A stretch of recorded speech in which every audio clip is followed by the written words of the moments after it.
이동, 무동, 동지, 무지.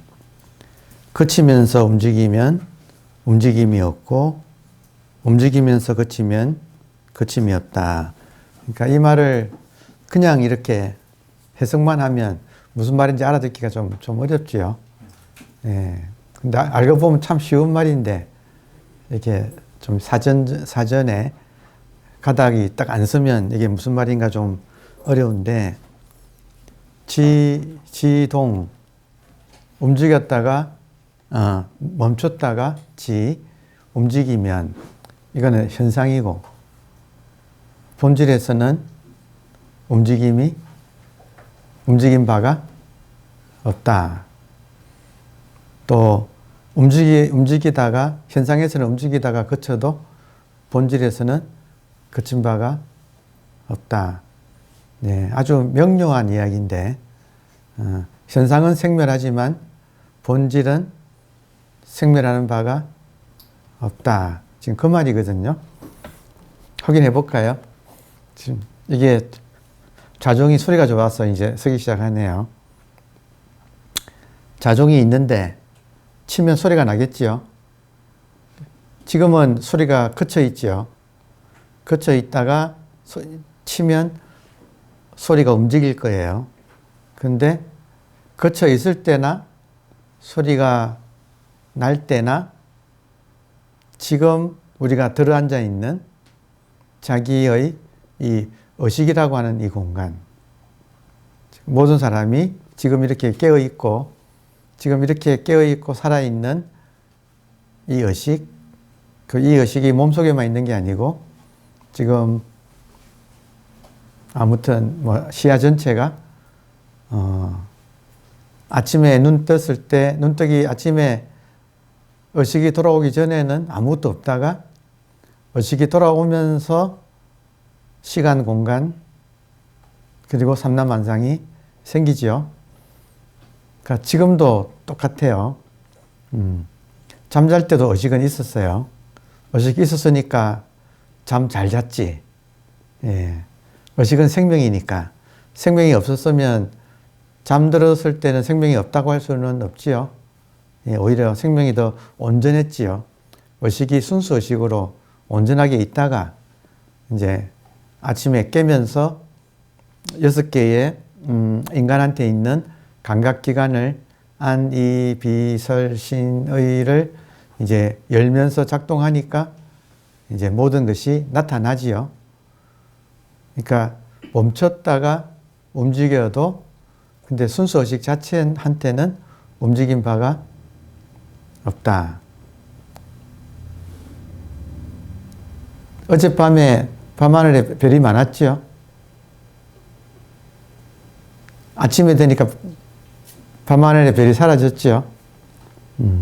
근데 실제로 사라진 겁니까? 아니면 눈에만 안 보이는 겁니까?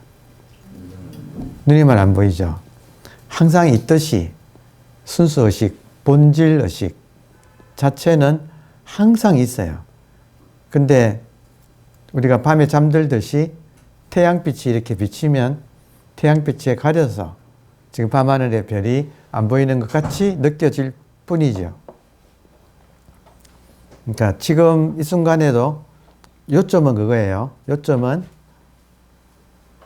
밤하늘의 별이 있듯이 순수의식은 이렇게 있는데 이 순수의식 위에 혹은 순수의식 안에 지금 이렇게 현상이 나타나서 우리가 현상을 보느라고 본질은 지금 놓치는, 아주 간단하지요. 현상을 보느라고 본질은 지금 놓치고 있는. 그럼 본질은 어떻게 자각되는가? 간단하게 먼저 이걸 알아챈 사람이 지금도 모든 사람은 멀쩡하게 이렇게 깨어서 지금 보고 듣고 하는 의식을 이렇게 가지고 삽니다. 근데 이 의식은 잠들었다고 해서 사라지는 게 아니고 잠에서 깼다고 해서 새로 생기는 것도 아니고 이것은 항상 이렇게 있습니다. 그래서 불생불멸에 움직이지 않는 항상 있는 이것을 이제 본질이라고 합니다. 하는 이런 말을 한번 이렇게 듣고 문득 돌이켜서 정말 그렇네. 정말 그렇네. 지금 깨어있는 멀쩡한 이 의식은 새로 나타난 것도 아니고 사라지는 것도 아니고 언제나 이렇게 있어서 이 의식이 있는데 이 의식에 나타나는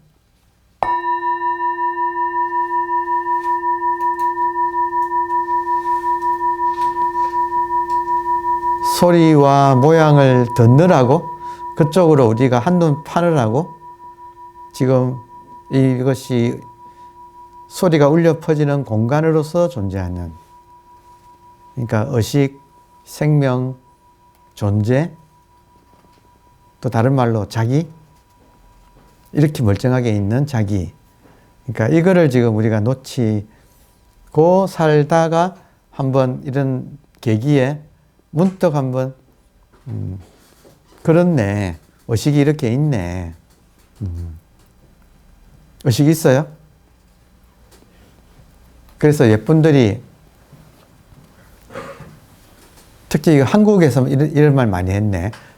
서산대사와 또 서산대사의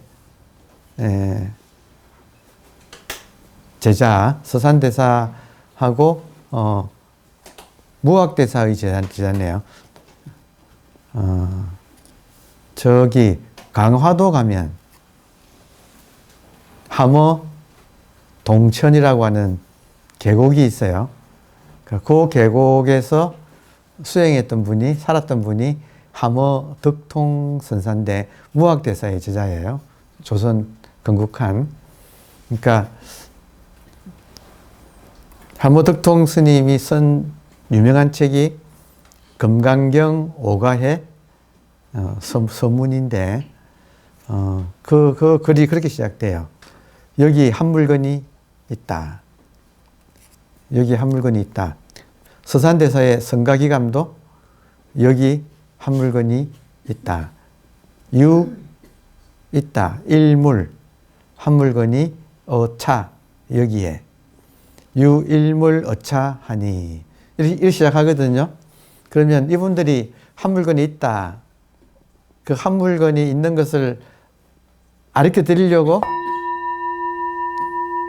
소리를 통해서 보이거나 들리지 않는 한 물건을 가리킨다. 소리는 멈췄다가 움직이지만 한 물건은 움직인 바가 없다. 또 소리는 움직였다가 또 그치지만 한 물건은 그친 바가 없다. 너무 간단한 문제가 아니고 다시 읽어봅시다. 그래서 그러니까 이런 카테고리를 분별하는, 딱 구분하는 안목이 없으면 그치면서 움직이면 움직임이 없고 움직이면서 그치면 그침이 없다. 이 말이 이게 무슨 말인가 헷갈린다 이거예요. 평면적으로 보면 앞에 지동하고 무동이 상충되어서 헷갈리게 되어 있어요. 근데 평면이 아니다. 항상 우리들의 안목은 입체적이다. 입체적이란 말은 현상과 본질이 서로 차원이 다르다. 입체적이다. 현상에서는 지동, 그쳤다가 움직여도 본질에서는 움직인 바가 없고, 또 현상에서는 움직였다가 그쳐도 본질에서는 그친 바가 없다. 자, 그러면 지동을, 현상을 말하지요. 우리 몸을 현상에 대입해 볼까요? 동지, 태어났다가 죽어도 본질에서는 죽는 바가 없다. 어때요? 이게 내 문제가 아니고 소리 가지고 하니까 실감이 좀 안 났는데, 소리가 생겼다가 일생을 살고 지금 죽는데, 소리는 죽어도 본질에서는 죽는 바가 없다.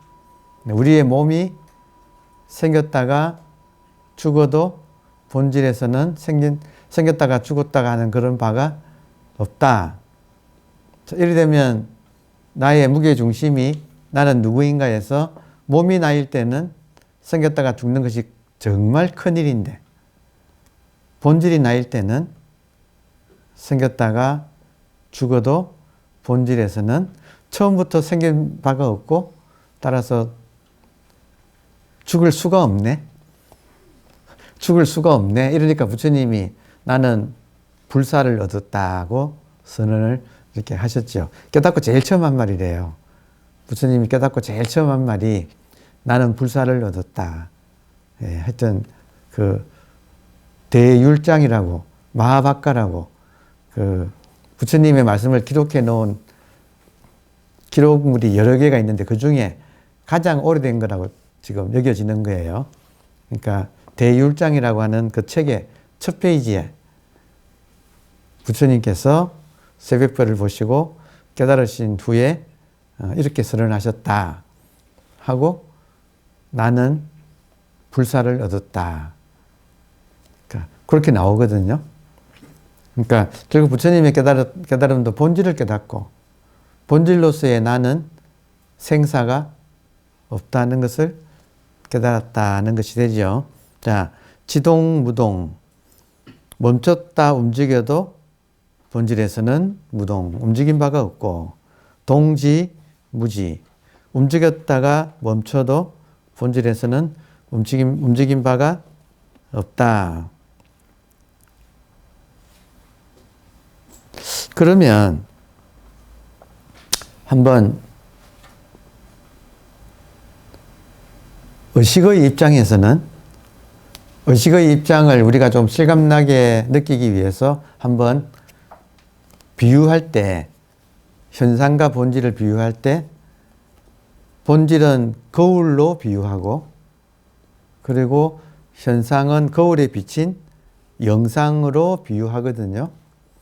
그러면 우리가 지금 거울에 비친 영상의 입장에서는 나타났다가 사라지고 생겼다가 죽는 그런 입장이지만, 거울 입장에서 본다면 영상이 나타나도 거울 입장에서는 별로 상관이 없지요.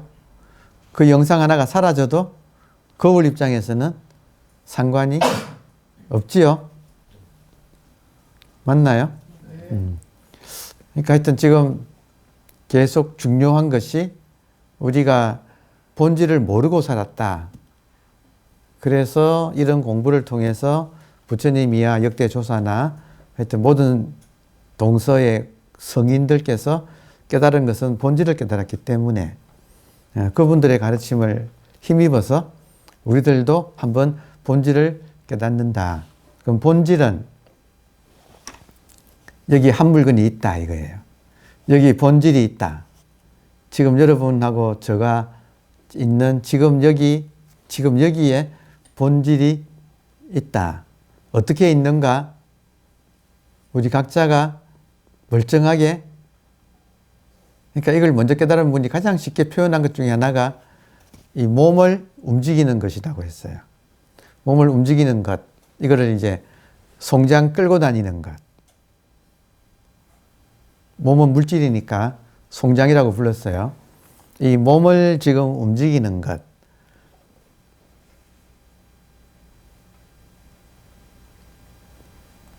깨어 계십니까? 그냥 그거예요. 몸을 움직이는 것은 지금 깨어있는 이것. 그러니까 이것을 느끼는 사람은 여기 한 물건이 있다. 안타까운 것은 이 멀쩡한 이 순수 의식이, 본질 의식이, 나고 죽지 않는 이 본질 의식이, 안타까운 것은 안 보이네. 여러분 보이진 않지요. 할 수 없이 표현한다면 투명하다. 투명하다.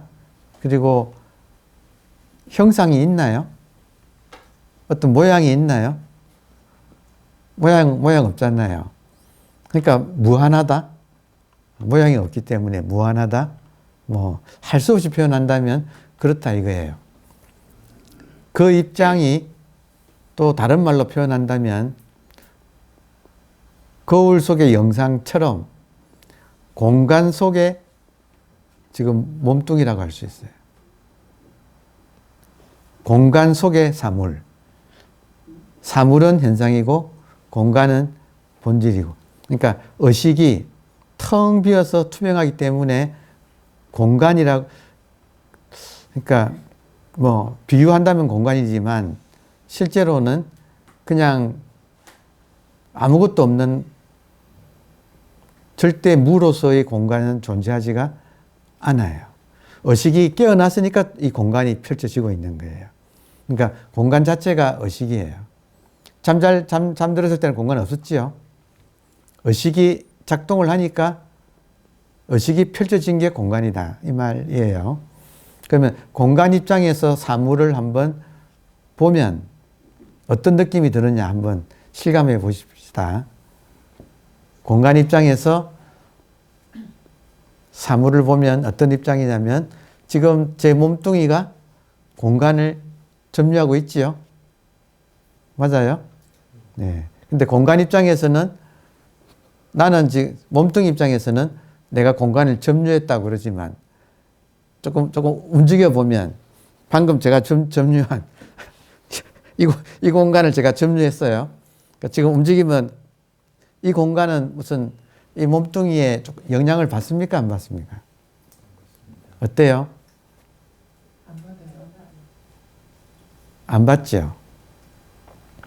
공간의 입장에서 몸을 생각해 본다면 몸뚱이가 왔다 갔다 하는 것, 아무리 왔다 갔다 해도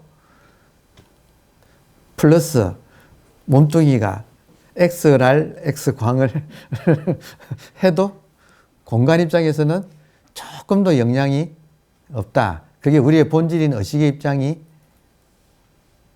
지금 육체가 아무리 지지고 볶아도 의식 자체에서는 아무런 영향이 없다. 지금 그 말을 이렇게 멈췄다가 움직여도 의식 입장에서는 움직인 바가 없다. 육체가 멈췄다가 움직여도 의식 입장에서는 움직인 바가 없고 움직이다가 멈춰도 의식 입장에서는 멈춘 바가 없다. 그러니까 현상으로부터 상당히 본질은 자유로워요. 예를 하나만 더 들면 지금 저 뒤에 큰 TV가 있죠. 예, TV가 크잖아요. TV에 저 화면이 있잖아요. 지금 화면은 꺼져 있죠. 그 화면이 보여요. 켜지면 어떻게 될까요? 화면은 그대로인데 나타난 영상 보느라고 화면을 못 본다 이거예요. 지금 똑같이 의식 공간이 이렇게 있는데 의식 공간 속에 나타난 영상을 보느라고 의식 공간은 지금 깜빡 놓쳤다. 놓친 지 오래되었다. 그런데 먼저 깨달은 분들의 말씀을 통해서 그러니까 이런 지금 신신명의 이야기도 이런 말을 왜 하는가? 이 무동, 무지, 움직이는 바가 없고 또 멈추는 바가 없다고 하는 이 사실을 지금 여기 한 물건이 있다라고 가르쳐 주는 이야기다 이거예요. 그러니까 이런 말들이 전부 다 무엇을 뜻하는가? 이 페이지의 결론은 본질에 집중합시다라는 메시지라고 할 수 있어요. 현상은 왔다 갔다 하는데 본질은 왔다 갔다 하지 않습니다. 지금도 우리들이 멀쩡하게 각자가 자기 의식 속에 이렇게 들어앉아 있습니다. 알고 보면 세계는 자기 의식 하나밖에 없습니다. 천상천하에 우리 각자 전부 다 유아 독존입니다. 그 안에 있는 따라 이 현상이 왔다 갔다 합니다. 그러니까 왔다 갔다 하는 데에 우리가 눈을 뺏기면, 마음을 뺏기면 왔다 갔다 하는 데 따라서 마음이 출렁이기 때문에 이제 고통이 일어난다. 근데 행복의 그 정의가 옛날 분들은 수복 강령 그런 말 들어보셨나요? 오래 살고 복 받고 건강하고 수복 강령 그리고 일종명 잘 천수를 누리고 잘 죽는 거 이제 이런 것을 행복이라고 봤는데 이거는 이제 현상에서의 행복이죠. 근데 부처님이 발견한 행복은 고통이 없는 거예요. 그래서 보통 사람들은 오래 살고 복을 받고 그리고 건강한 것을 행복이로 치는 것은 당연해요. 당연한데 거기다가 플러스 알파가 있어요. 그러니까 그 플러스 알파가 부처님이 발견한 거죠. 왜냐하면 수복, 강령, 일종명을 누려도 인간이 생사를 벗어나기는 생로병사를 벗어나기는 어려워서 결국에는 한계가 있다고 부처님은 좀 별난 사람이었네요. 그걸 보니까 수복 강령에 만족하지 못하고 왜냐하면 자기는 왕자니까 왕자로서 잘 살면 나중에 왕이 되고 수복 강령은 잘 지닐 수 있을 텐데 그거 가지고 만족 못했네요. 자, 그래서 어째 그 문장을 보고 제가 바로 돌이켜서 탁 이렇게 저한테 필이 있다고 왔는데 행복이란 부처님 말이 맞다고 생각했어요. 행복과 불행 한번 다시 한번 써볼게요. 중요한 부분이라서 오늘 수업에도 이어지기 때문에 본질을 강조하는 이유가 무엇인가 해요. 자,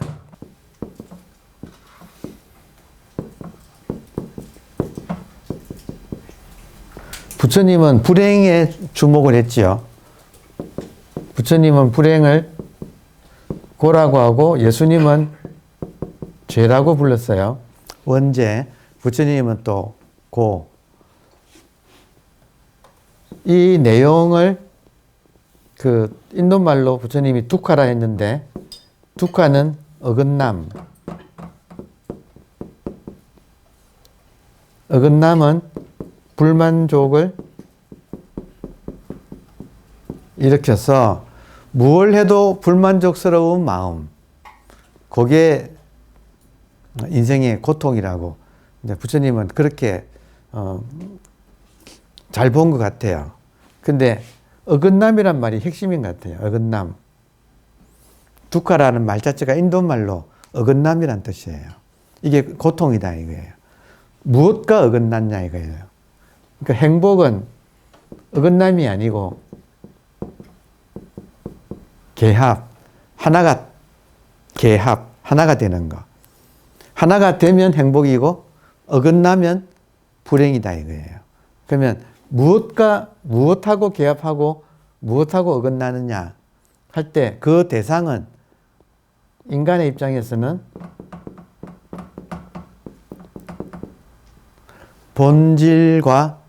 본질과 개합하면 행복이고 본질하고 어긋나면 불행이에요. 그러니까 이거는 동서양이 같은 것 같아요. 릴리전 그러잖아요. 맞나요? 오랜만에 쓴다. 릴리전. 리전이라는 말이 리가르라는 말의 명사형인데 리가르가 뭐냐면 라틴어로 리가르가 제가 스페인에서 살았기 때문에 리가르라는 말은 스페인어에서는 원래 리가르라는 뜻은 개합한다는 뜻이에요. 하나가 된다. 이게 리가르예요. 근데 이제 스페인 젊은이 사이에는 이 말이 소구가 되어가지고 꼬셔가지고 남자가 하나 된다. 이 말을 리가르라 그래요. 지금 인간과 본질이 하나가 된다. 근데 리는 다시. 릴리전이란 종교라는 용어의 어원이 다시 하나가 된다는 뜻이에요. 다시 하나가 된다. 무엇과 무엇이? 인간과 본질이. 그러니까 인간이 본래는 이 말은 본래는 하나였다는 말이죠. 리전, 하나였다. 근데 어느새 우리가 본질을 덩지고 이 현상에 매혹되어서 본질을 덩지고 현상에 빠져가지고 본질을 잊어먹은 상태. 그걸 기독교에서는 죄라 그러고 불교에서는 고통, 고라고 불렀다 이거예요. 그러니까 지금 이런 신신명에서 지금 현상에서는 아무리 움직였다가 그치거나 그쳤다가 움직이거나 해도 본질에서는 움직이거나 그친 바가 없다는 말을 통해서 무슨 메시지를 주고자 하는가 해서 이런 메시지다 이거예요. 결국에는 우리가 현상에 한눈 팔다가 본질을 까먹어 버렸다. 까먹었다. 그래서 그 깨달음을 다른 말로 하면 시각이라고 하는데 비로소 다시 기억을 해냈다는 뜻도 돼요. 깨달음을 시각, 비로소 본래 그렇다는 것을 기억해냈다. 사띠라는 말 쓰거든요. 초기 불교에서는. 이런 말들이 가리키는 것은 인간이 본질과 다시 하나가 되었을 때의 상태를 이렇게 표현을 한 것이다.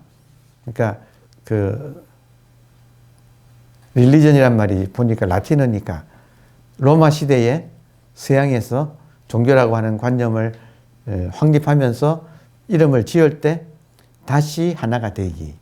이걸 종교라고 했다. 그 말은 지금 우리 모두가 처음부터 본질이었는데 현상에 한눈 팔려가지고 본질을 까먹고 살았다.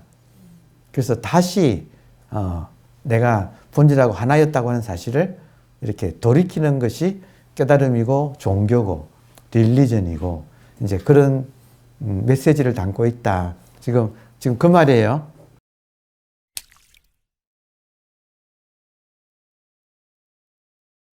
지금까지는 시선을 뺏기느라고 이 텅 빈 공간을 놓쳤는데 이렇게 지시해주는 이런 인연에 힘입어서 소리를 통해서 소리가 울려 퍼지는 이 공간 자체를 자각을 하세요. 라고 하는 이제 조사선적인 그 법문. 우리가 결제 법문, 해제 법문 할 때 항상 먼저 주장자를 들고 치고 하잖아요. 이게 한국의 전통이에요. 그럼 한국은 지금 여기 한 물건이 있다는 걸 가르쳐 주기 위해서 여러분 지금 여기 한 물건이 있다, 의식이 있다. 여러분 다시 죽었어요, 살았어요? 여러분 죽었어요, 살았어요?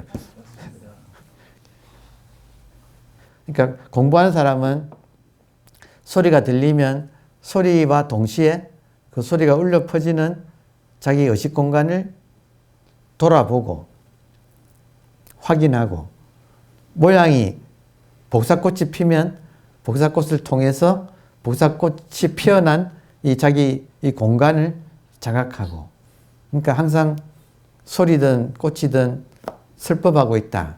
무정의 설법을 들읍시다. 무정의 설법이라는 것은 소리나 모양이 나타나는 모든 것이 그 공간 자체를 가리키고 있다. 맨 공간은 없다. 모든 공간은 자기 의식이지. 의식 공간이지. 그러니까 아시겠습니까? 이겁니다. 할 때 전부 의식 공간을 가리키는 말이다. 나중에는 의식 공간이란 말은 필요 없어요. 할 수 없이 소통을 위하여 제가 이런 말을 쓸 뿐이지 의식 공간이구나 하면 관념이 되니까 안 돼요. 그냥 바로 버리셔야 돼요. 소통했으면 버리라. 강을 건넜으면 뗏목은 버려라. 제가 이래 놓고 마지막에 이렇게 해놨네요. 오늘 이 대목에 제가 메모를 뭐라고 했냐면 지금 공간 입장에서 사물을 보면 사물은 그냥 그 그림자 같지 않나요? 공간 입장에서 사물을 보면 그림자 같고, 거울 입장에서 거울에 비친 영상을 보면 그 영상들이 그냥 이미지고, 영화를 보는데 스크린 입장에서 스크린에 나타난 영상들은 그냥 빛이 지나가는 거죠. 그냥 빛이잖아요. 그것처럼 지금 이 순간에 우리들이 살았던 과거를 돌아보면 과거가 어때요? 지금 제가 영상이니 빛이니 지나가는 빛이니 또 지금 뭐라 그랬나요? 이미지니 이렇게 표현했는데, 지금 입장에서 우리가 살아온 과거를 돌아보면 어떤 느낌이세요? 주마등 같지 않나요?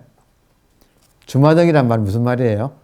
순식간에 쫙 지나가는 그냥 이미지의 연속이라는 뜻이죠. 살아온 인생이 지금 입장에서 돌아보면 주마등 같죠. 하나의 이미지 같죠. 근데 현재라고 하는 순간 찰나간에 또 지나가지요. 그러니까 지금 현상은 그냥 이미지의 나열. 그 영화가 필름의 나열인 것, 필름을 빛을 쏘은 그 나열인 것처럼 우리 인생도 이미지의 나열일 뿐이라는 사실을 지금 이렇게 좀 느끼지 않나요? 좀 가벼워져요. 좋은 일도 있었고 슬픈 일도 있었지만 다 그것들이 이미지 같은 것들이었다. 자, 그러면 다음 페이지에 그러면 이제 이렇게 말해놓고 다음 페이지에 뭐라고 할까? 양기 불성. 지금 멈추고 움직이고 멈추고 하는 이 상대성이 양은 두 개잖아요. 두 가지. 상대성이 기, 임이 불성, 성립하지 못하거늘. 지금 이 말을 하는 입장은 현상에서 말해요? 본질에서 말해요? 상대성이 성립하지 않는다. 이 말은 본질 입장에서 하는 거예요? 현상에서 하는 소리예요? 본질이잖아요. 그러니까 지금 말하고 지금 신신명을 말하고 있는 성찬 스님의 위치가 본질에서 딱 말하고 있다는 건 느껴집니까? 예. 양쪽이 이미 성립하지 않으니까 하나인들 어찌 유의 있다고 하겠는가? 이는 어조사예요. 뜻이 없는 어조사예요. 그러니까 둘이 이미 성립하지 않거늘 하나인들 어떻게 있다고 할 수 있을까? 자, 이 말은 제가 조금 전에 여러분, 오늘의 메시지는, 오늘의 주제, 본질에 집중하고 합시다. 이 말이에요. 오늘의 주제, 본질에 집중합시다. 예. 근데 그 본질에 집중하는데 초심자들한테는 현상에 우리가 너무 미혹되어 있기 때문에, 속기 때문에 본질에 우리가 조금 더 많은 시간을 투자해야 합니다. 관심을 본질에 둬야 합니다라고 말을 해요. 근데 부처님이 뭐라고 하셨느냐면, 할 수 없이 초심자들한테는 본질을 강조할 수밖에 없다. 근데 이때 현상의 반대말로서의 본질은 화성, 그러니까 만들어 놓은 중간 기착지 같은 것이다. 화성은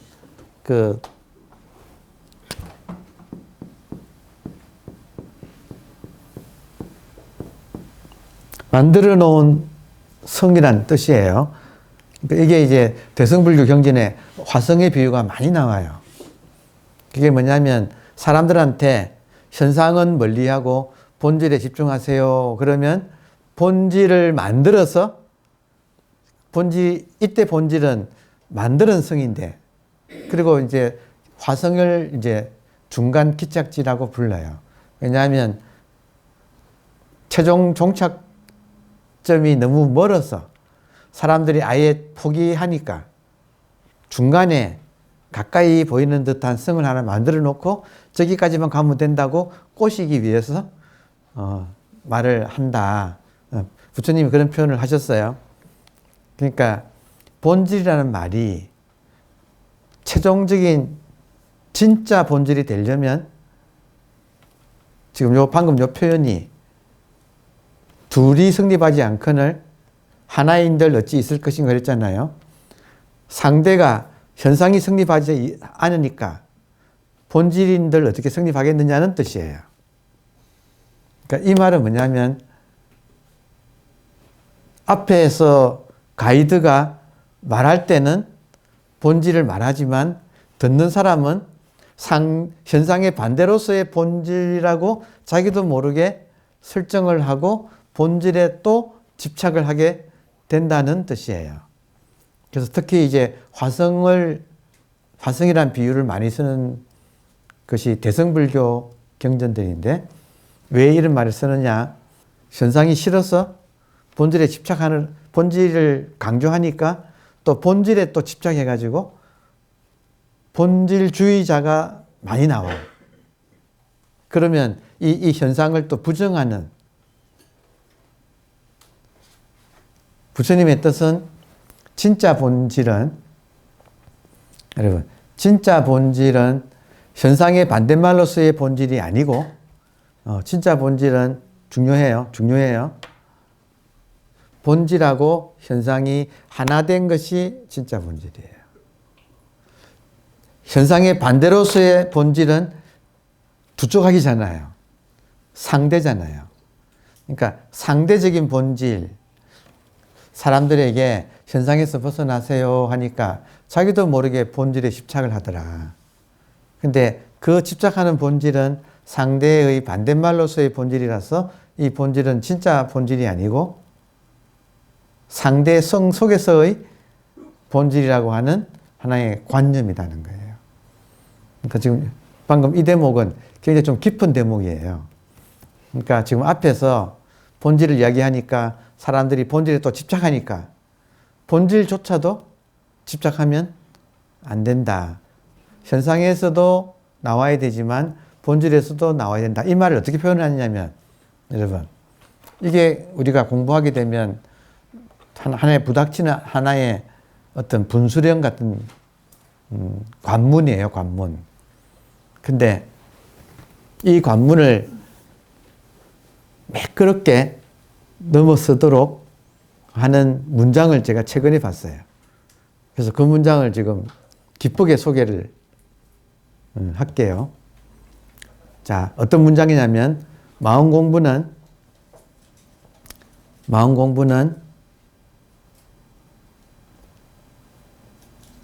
현상에서의 고통에서 한번 벗어나서 본질을 발견하는 것이다. 그런데 그것이 끝이 아니다. 본질을 발견한 다음에는 본질하고 현상이 하나가 되도록 통합하는 것이다. 지금 들어오나요? 그래서 제가 서구 용어로 통합이라는 말을 보고 참 좋은 표현이라고 생각했어요. 영국인인데 루퍼트 스파이라라고 하는 그 영국인의 요즘 핫한 책이에요. 마음공부에서 유명한 요즘 떠오르는 책이에요. 그게 제목이 알아차림에 대한 알아차림이라는 뜻의 제목이에요. 영어로는 being aware. aware는 깨어있다는 거잖아요. being aware.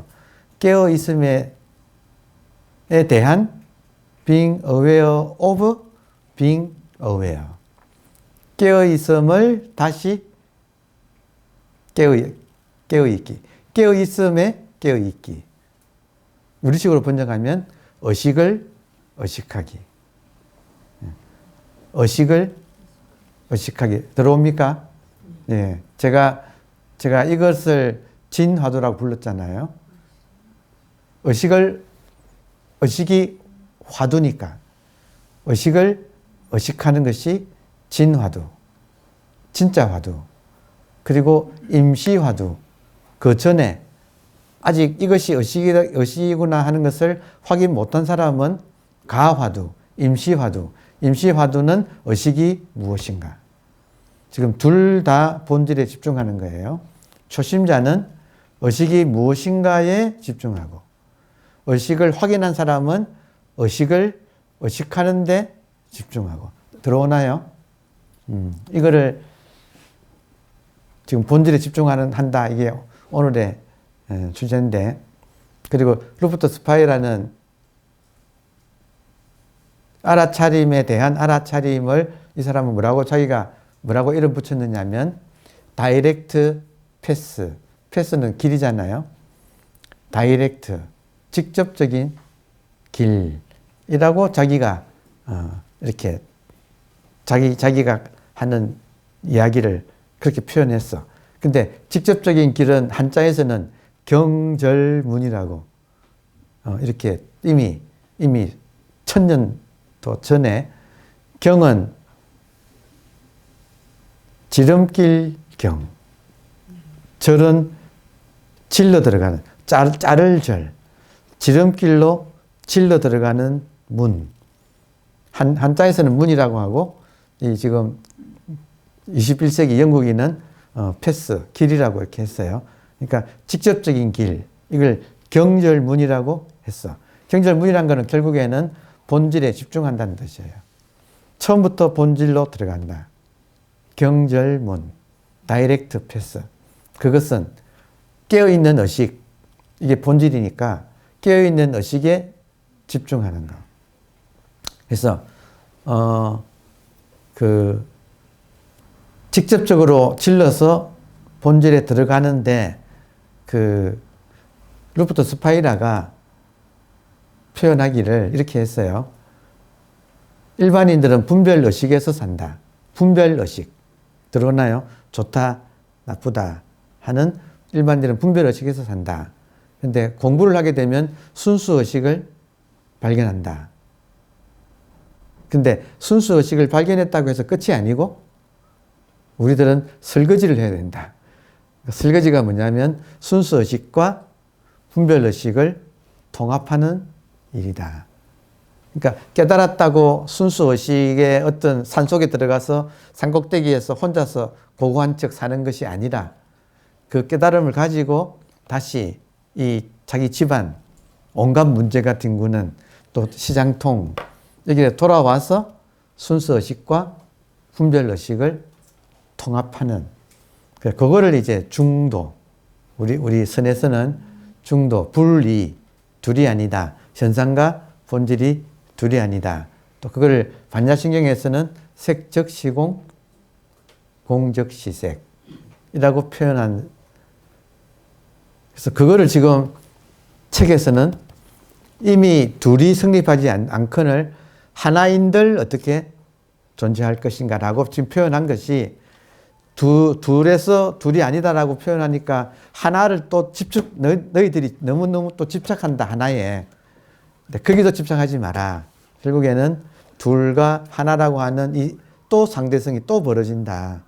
그러니까 마지막은 본질하고 현상이 조화를 이루어서 하나로 통합되기. 그러니까 그거를 이제 선사들은 말하되 말하는 바가 없다고 표현했어요. 부처님은 49년 내가 설법했는데 한마디도 내가 설법한 바가 없다고 표현했어. 현상에서는 하되 본질에서는 하는 바가 없는데 이것이 모순을 일으키지 않고 개인 안에서는 딱 통합되어 있게. 그러니까 요게 이제 우리 공부가 그래서 알고 보면 이것은 새로운 이야기가 아니고 우리 선에서 가장 기본적으로 청원 유신 선사가 상당 본문에서 참선하기 전에는 산은 산이었다. 분별의식 속에서 살았다. 참선했더니 산은 산이 아니더라. 순수의식을 발견했다. 근데 또 거기서 더 공부를 해서 익어가니까 역시 산은 산이더라. 순수의식과 분별의식이 하나 되어서 역시 산은 산이더라. 이렇게 표현한 것 우리가 많이 듣지요. 그러니까 우리 공부가 분별의식 속에 살다가 순수의식을 발견하고 순수의식과 분별의식이 이제 하나 되는 거. 그래서 저도 마찬가지고 여러분도 그러실 거예요. 법문을 하거나 또 법문을 듣다 보면 또 법문을 하다 보면 말이 꼬일 때가 있어. 언제 꼬이느냐? 여러분도 마찬가지예요. 언제 꼬이느냐? 이 본질을 상대의 반대말로 썼을 때의 본질하고 그 본질하고 상대가 하나 되어서 완전한 진짜 본질, 임시 본질하고 진짜 본질, 가짜 본질과 진짜 본질을 이렇게 섞어서 쓰게 될 수밖에 없는 거예요. 본질을 강조할 때는 자동적으로 상대에서 나오세요라고 말을 할 수밖에 없어요. 근데 또 진짜 본질은 본질에서 머물면 안 되고 상대로 들어가서 하나 되어야 됩니다라고 말을 또 해요. 그러면 이 말을 하는 사람이나 듣는 사람이 지금 본질, 본성, 절대 뭐 여러 가지를 표현하잖아요. 그러니까 그 말을 하는 사람이나 듣는 사람이 잘 소화를 해서 들으셔야 돼요. 좀 상황 이해되세요? 그러니까 제가 말할 때도 혹시라도 여러분께서 지금 저 선생님이 말하는 저 본질이 상대의 반대말로서의 본질을 말하는가 아니면 상대하고 하나 된 불이 중도의 본질을 말하는가 하고 이렇게 헷갈릴 때가 있을 거예요. 그러니까 여러분께서 소화를 하셔야 돼요. 제가 이런 점을 왜 당부드리는가? 제가 공부 과정에서 많이 헷갈렸기 때문에 그래서 말씀을 드리는 거예요. 자, 지금 이 책에는 신신명에는 앞에서는 움직였다가 그쳐도 본질에서는 그치는 바가 없다 이런 말을 했잖아요. 근데 바로 그 이어서 움직이고 그치고 하는 양변의 여건을 양변이 통합되었다고 하는 하나조차도 있는 것이 아니다라는 점을 또 한번 우리한테 또 이렇게 일깨워주고 있다. 지금 들어오나요?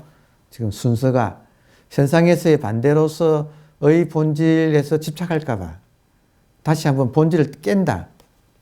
현상은 둘이고 본질은 하나인데 하나를 다시 또 집착할까봐 둘이 아닌데 그렇다고 하나조차도 아니다. 그럼 어쩌란 말이냐? 하나하고 둘이 하나 된 중도다. 분리다. 그러니까 요거는 이제 우리가 공부 과정에서 소화를 해야 되는 거예요. 자, 그래서 선지식들 본문에 보면 이겁니다만 끝까지 이겁니다 하면 또 본질이 떨어지기가 쉬워. 근데 현상을 벗어난 이것이라고 강조할 때가 있고 또 이것에 매이면 안 되고 현상에서 구구절절히 지지고 볶으면서 또 현상에서 잘 누려야 합니다 하고 또 말해주는 그런 본문도 있다 이거예요. 듣는 사람은 헷갈린다 이거예요. 예, 저의 노파심이에요. 오늘 저의 노파심이에요. 제가 본질에 집중합시다라고 했잖아요. 그러면 또 여러분은 또 현상은 버리고 또 본질주의로 가면 뭐가 주의가 되면 안 된다 이 말이죠. 그러니까 진정한 본질은 현상이 되어야 본질이 현상이 되어야 진정한 본질이다. 저는 그런 의미에서 이야기를 마치면서 예수님이 십자가에 하나님의 아들이 가장 비참한 형벌을 통해서 십자가에 달려서 모든 인간의 죄를 대신 속죄했다. 그러니까 이런 식의 메시지가 참 아름답다고 생각해요. 그러니까 가장 낮은 곳에 인간이 가장 높은 인간이 가장 낮은 곳에 가서 희생할 줄 아는가. 그게 진짜다. 그러니까 우리가 공부한다고 괜히 겁먹들어가지고 이거 다 헛거야 환희야 이러면 안 된다 이거예요. 그게 아니다. 하나하나가 본질이 나온 것이다. 예,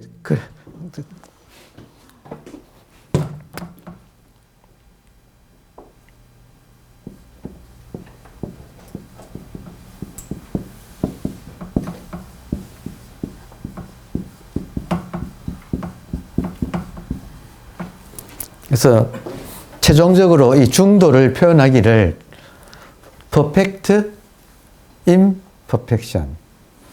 현상은 imperfect예요. 현상 중에 완전한 거는 없지요. 근데 본질이 나온 거야. 본질이 나왔기 때문에 형상은 imperfect하지만 본질이 나온 것이라서 있는 이대로 imperfect한 채로 perfect예요. everything이, 만법이, everything이 현상으로서는 imperfect하지만 모든 현상은 본질이 나온 거라서 그 본질의 입장에서는 perfect예요. 따라서 이 perfect imperfection이라고 하는 이 원리에 나는 예외예요, 나도 들어가요. 여러분, 나는 예외예요, 나도 들어가요. 들어간다는 확실합니까? 요 모양 요걸로? 완벽하다. 이게 지금 중도란 말이에요. 그러니까 부처님처럼 뭐 80종호 뭐 무슨 형상을 다 갖춰가지고 완벽한 인간이 아니라 우리 모두가 임퍼펙트한 채로, 현상으로서는 임퍼펙트한 채로 본질로서는 퍼펙트하다는 것을, 이게 서로 어긋나지 않고 조화되어서 하나가 되어 있다. 이미 그렇다. 그러니까 이게 지금 중도의 최종적인 메시지예요. 자, 그러면 마지막으로 하나만 더 들어가면 어떻게 되느냐. 자, 이 존재의 법칙에 본질이 현상으로 나타난다고 하는 이 존재의 법칙에 나도 예외가 아니죠. 맞아요? 자, 그러면 나의 마음 공부도 속해요, 아니면 예외예요? 속하지요. 그러면 나의 수행도 속하지요. 그러면 나의 수행도 모자라지만 임퍼펙트하지만 이대로 퍼펙트한 거예요. 그래서 부처님께서 이 공부는, 그러니까 임퍼펙트한 채로 퍼펙트하기 때문에 이 공부는 처음도 좋고 중간도 좋고 끝도 좋다, 이렇게 표현하신 거예요. 지금 그러니까 우리가 이 공부를 하면서 나는 지금 모자라니까 뭘 해야 돼? 라고 하기가 쉽지요? 안 그래요? 쉬워요. 나는 지금 모자란다. 근데 나는 그래서 완전한 걸 향하여 달려가야겠다.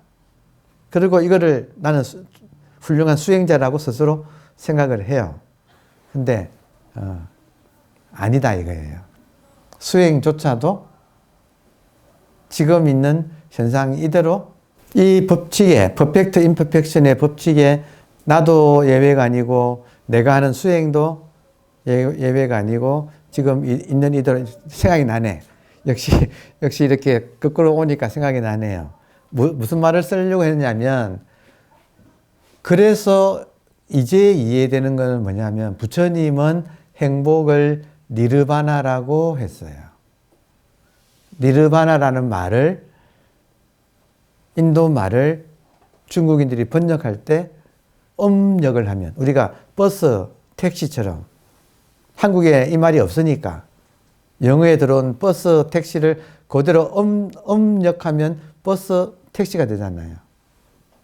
그것처럼 니르바나를 음역하면 열반이라는 한자말로 발음이 비슷하게 니르바나를 열반이라고 음역을 했어요.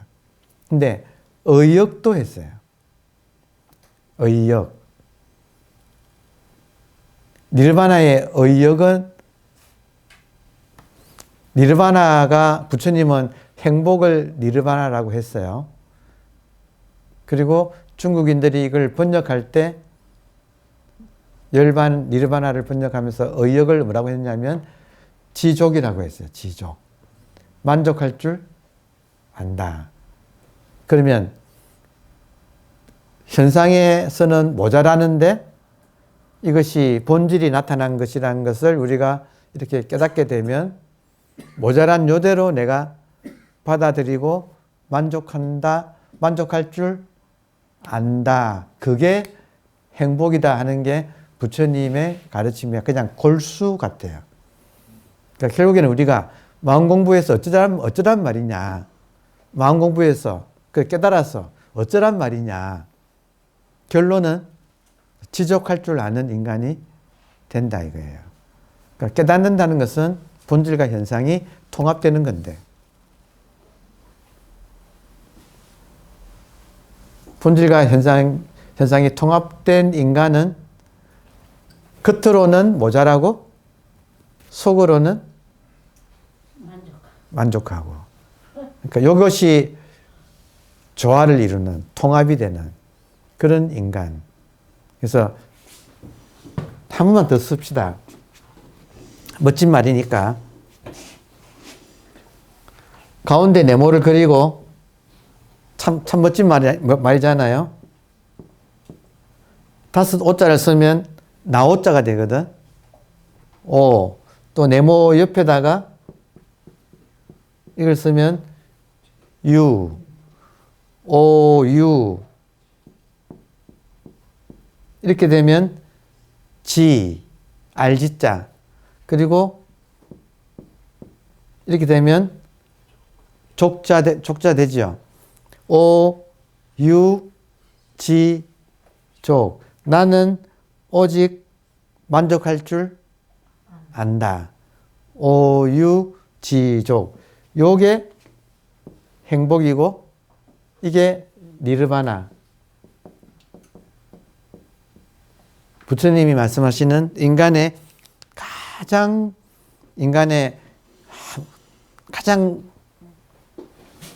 행복한 상태, 인간의 가장 행복한 상태. 현상으로서는 모자라는데 모자란 그대로 내가 만족하는가. 이 과정을 한번 쭉 거치는 게 이제 인생이에요. 인생이란 무엇인가? 이 오유지족으로 가기까지의 긴 여정이라고 할 수 있어요.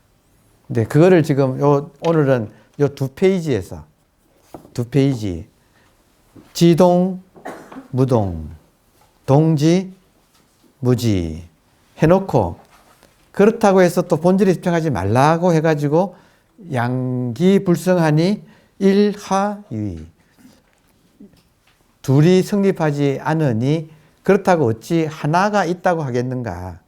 하나도 집중하지 말라. 왜냐하면 보세요. 의식이네 하는 순간 의식은 지금 이렇게 방광을 해서 의식을 많은 분들이 빛이라고 표현했어요. 의식, 빛. 빛이 이렇게 퍼져가지고 삼란만상으로 영상으로 지금 맺혀서 이미 나타나 있어.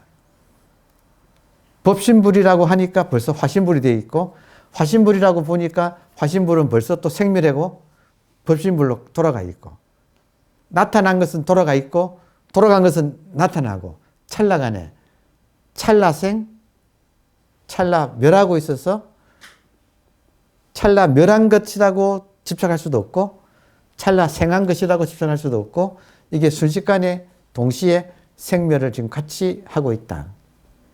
이게 실상이다 이 말이죠. 그러니까 하여튼 여러분 우리가 성숙한 인간이 된다는 것은 저는 그런 의미에서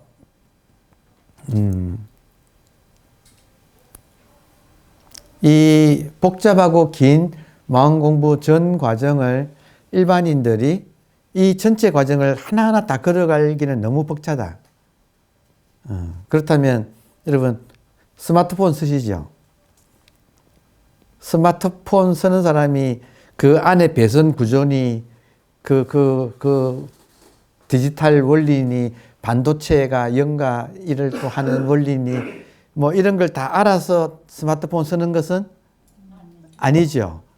그러니까 우리가 무슨 유식사상이니 또 공사상이니 뭐니 하는 걸 다 알아가지고 인생을 살아갈 수는 없다.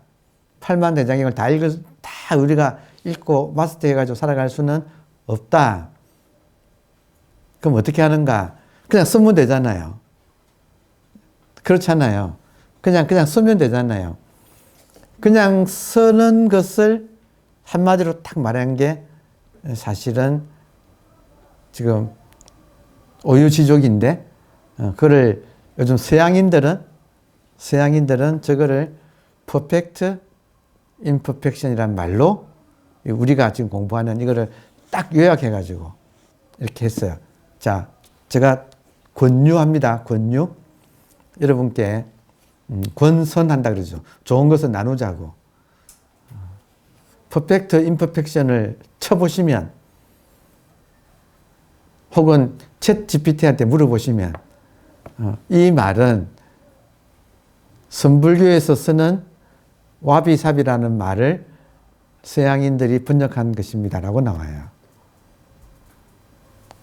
그러니까 선불교의 전통을 일반인들이 그냥 갖다 쓰려고 쉽게 한마디로 딱 한 것이 와비사비인데, 와비사비의 뜻을 또 서양인들은 그 말은 어려우니까 딱 한마디로 딱 번역했는데 그게 퍼펙트 임퍼펙션이에요. 그러면 여기에다가 이게 중도인데, 중도 불이인데 여기에다가 내가 하는 일을 딱 대입하면 어떻게 돼요? 그러니까 우리가 스마트폰 쓰듯이 퍼펙트 임퍼펙션이라는 여기에 나의 인생과 내가 하는 사업과 내가 하는 마음 공부와 이걸 다 대입하면 지금 있는 이대로 현상에서는 이대로 다 나름대로 가치가 있고, 근데 이것이 그대로 본질이 있는 따라 이렇게 드러난 것이라는 거. 그 속에서 내가 만족하면서 대하면 어떻게 되는가? 지혜가 열려요. 그러니까 이것이 이제 정말 비밀이에요, 비밀. 이걸 받아들이면 지혜가 열려요. 그래서 이 중도 사상으로 인생을 살아가면 원만하게 모든 것이 순리대로 풀려나간다. 그러니까 여기에 또 이간이라는 말도 썼네요. 이 말을 중국에서는 이 말을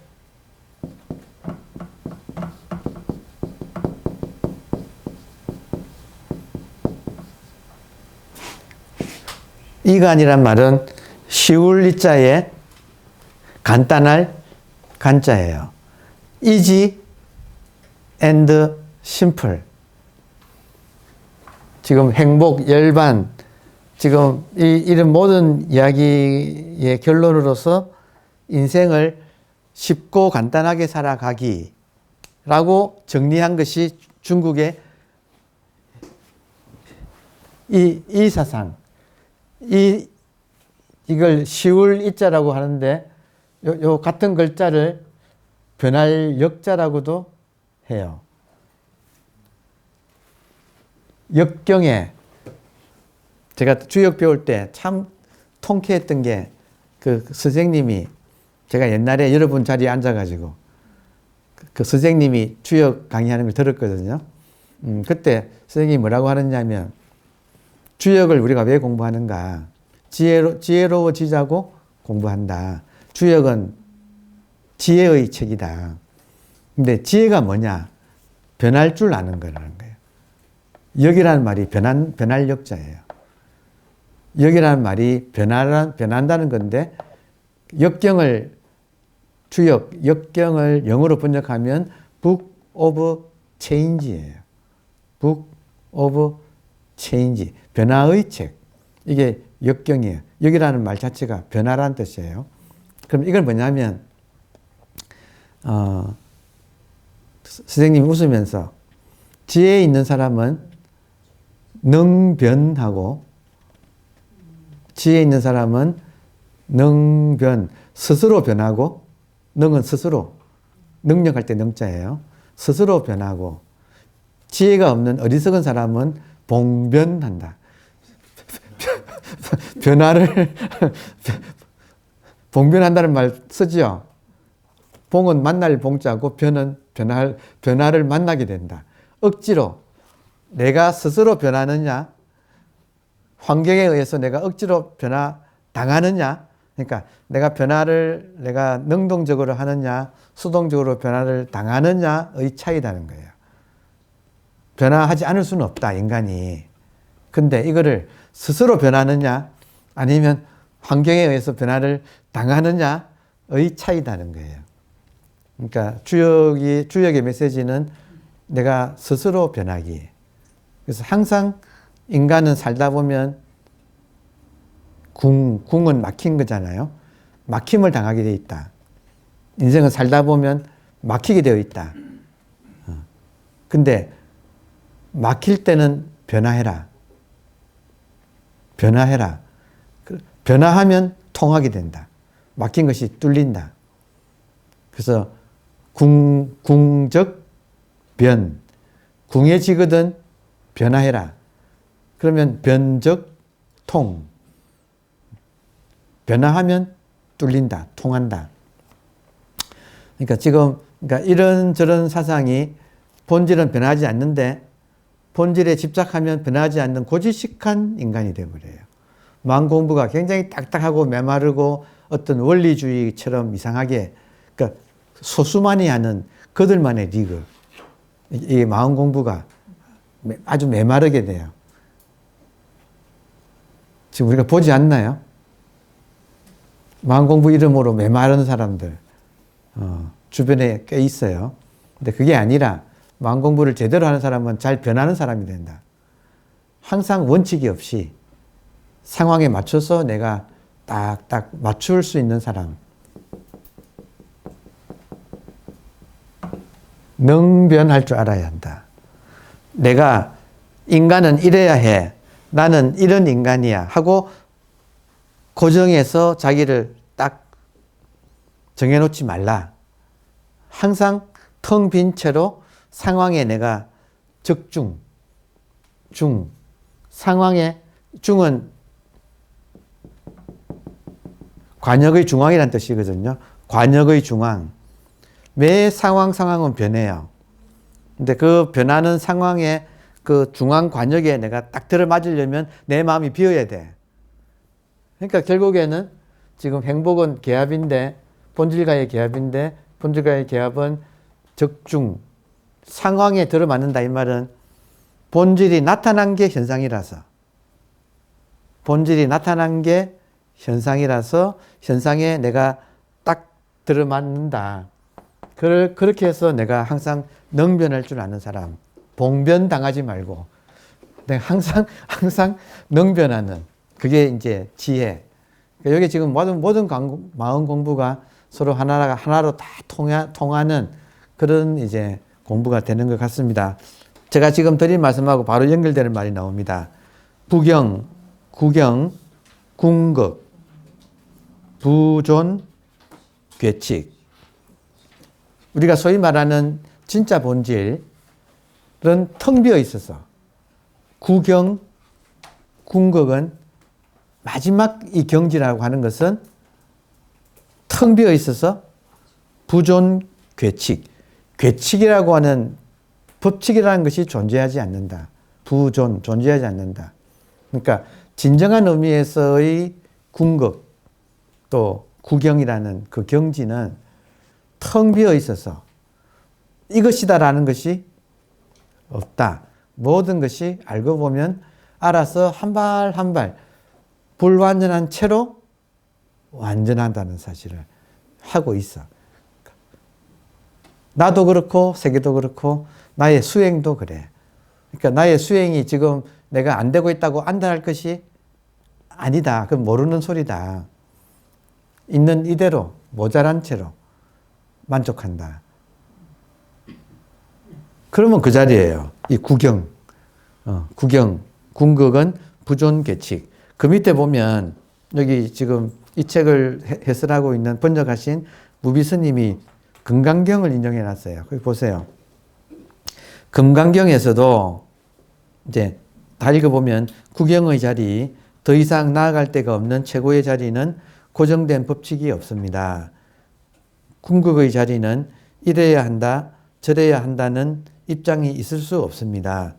금강경에서도 무유정법, 즉 특별하게 정해진 법이 없다고 했습니다. 이 말은 여러분 평생 간직할 만한 금구예요. 무유정법. 뒤에서부터 읽어요. 한번 보세요. 한자 읽기. 무유정법을 뒤에서부터 법이라고 정해져 있는 것은 없다. 되나요? 뒤에서부터. 법이라고 정해져 있는 것은 없다. 무유정법. 그러니까 항상 내 마음은 무심. 보세요. 무유정법이 되려면 내 마음은 무심. 그리고 현상에 적중하기. 내 마음이 무심이어야만이 현상에 내가 딱딱 알맞게 판단하고 내가 대응할 수 있게 돼요. 그래서 무심에서 현상에 알맞게 적중해 들어가는 것을 평상심이라고 불러요. 그러니까 항상 다시 또 원점으로 돌아오는데 우리 공부는 무심에 있다가 현상을 만나면 평상심 딱 적중해서 딱 마음을 쓰고 다시 일이 끝나면 다시 무심으로 돌아오고 무심한 상태에서 쓰고 마음을 용심을 알맞게 쓰고 다시 무심으로 돌아오고 무심, 평상심. 그러면 무심으로 돌아갈 때의 법칙은 어느 하나라도 집착하지 않아. 양변에 어느 한쪽에도 집착하지 않아요. 그러면 무심으로 돌아오게 돼. 정해진 법칙이 없어. 오늘 결론이 우리가 무심으로 가서 평상시에 내 마음은 욕심을 비운 무심으로 있으면서 상황이 닥치면 적절하게 대응을 평상심을 쓰고 무심으로 돌아오고 이것이 선을 이제 생활화하는 모습인데 우리 공부가 무심과 평상심을 조화롭게 쓰는 거. 예. 근데 이제 모든 것의 그래도 결론은 아직은 우리가 공부하는 입장이라서 본질에 집중을 해야 돼요. 아직은 우리가 공부하는 입장이라서. 근데 가게 되면 성숙해지면서 저절로 이것이 터득이 돼. 그래서 나중에 어떻게 쓰느냐면, 자, 마지막 결론은요. 이것도 노자에 나오는 말이네요. 노자가 양쪽을 어떻게 쓰는가, 양변을. 여러분, 양변 쓰는 법. 지금 상차, 상조, 쌍조하는 법. 받으려면 먼저 줘라 그랬어요. 진짜 간단한데 받으려면 먼저 줘라. 그러니까 이 말이나 봉변당하지 말고 능변해라 이 말이나 다 같은 말인데 그러니까 지혜라는 말이에요. 지혜는 항상 양쪽을 같이 본다. 현상을 대할 때는 양쪽을 같이 보고 내가 이 사람한테 뭔가를 얻으려면 먼저 준다. 저는 뭐 이거를 손녀와의 관계에서 확실하게 터득하고 있어요. 먼저 주면 백발백중이야. 이거는 아주 영락 없이 그냥 착착 와서 감기는데 그냥 내가 에헴하고 있으면 절대 안 와요. 희한하지요. 근데 손녀만 그런가? 모든 게 원리가 똑같아. 그러니까 먼저 준다. 받으려면 먼저 준다. 이게 참 나중에 지혜의 메시지인데 오늘 석장 겨우 3페이지 했는데 있을 건 다 들어있어요 지금. 맞나요? 네, 참 재밌는 공부예요. 오늘은 인연 따라서 본질에 집중하는데 그것을 좀 이렇게 지혜롭게 차근차근 우리가 깊이 들어가는 그런 모습을 보았습니다.